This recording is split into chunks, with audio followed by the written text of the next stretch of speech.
Rand Paul is that rare politician, especially on the Republican side, that every once in a while gets it right on things like occasionally drone strikes. His stance towards ISIS is a little bit more reasonable than many politicians.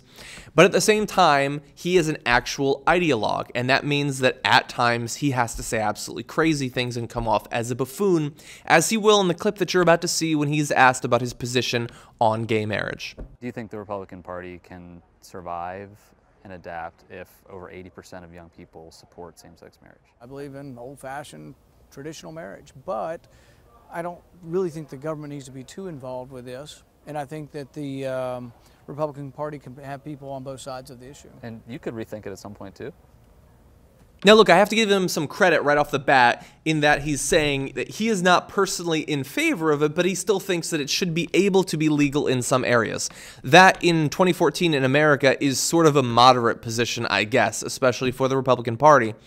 But he should be ashamed of what he was forced to say there.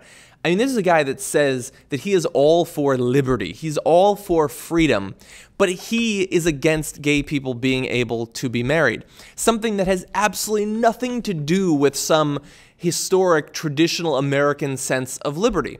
I mean, this is a guy who says that he is a libertarian. He has this political ideology that drives him, but here he is. He might as well be Pat Robertson, because all of that talk about philosophy and understanding politics and political theory and all that, and how liberty is what's best for everyone, and if you just get government's hands off of people, then you'll have the best outcomes for society and for individuals. All of that is BS at the end of the day, because at the end of the day, he is going to crush all of his philosophy textbooks with the massive weight of his Bible. Like, at the end of the day, that's what he actually cares about on these social issues. He comes off as being a guy who's above the normal political BS. He's an intelligent guy, a thinker, but at the end of the day, he is taking his political policy positions from elves that live in the sky. And he thinks that if, you know, those elves were written about in books from thousands of years ago, then that's good enough for Rand Paul.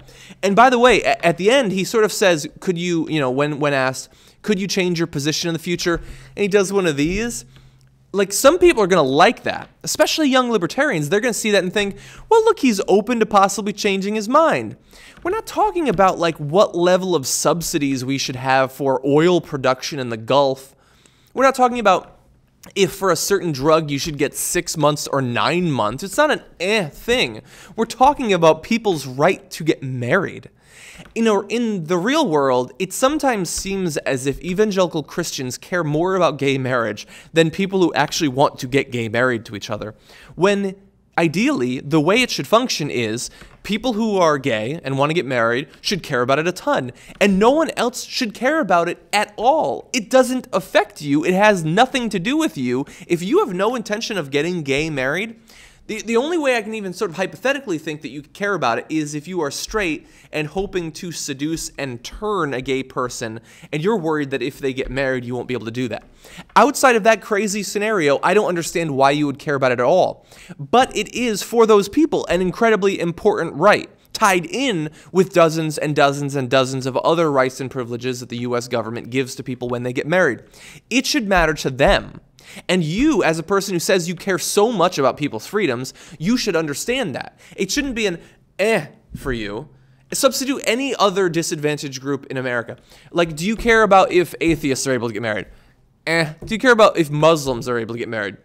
Do you care if blacks are able to get married? That's a reprehensible position to have. To say that the fundamental rights of other Americans are meh to you. And this is a guy who young libertarians around the country see as this amazing figure who's above politics. He's, one, a very callous man, that he can people's rights. And two, at the end of the day, he's not as above politics as he likes to say he is, and he does not fundamentally care about liberty and freedom the way he thinks, the way he says he does. Not when it intersects with what the sky gods have told Bronze Age humans. He's made his choice. Now you, young libertarian, need to make yours.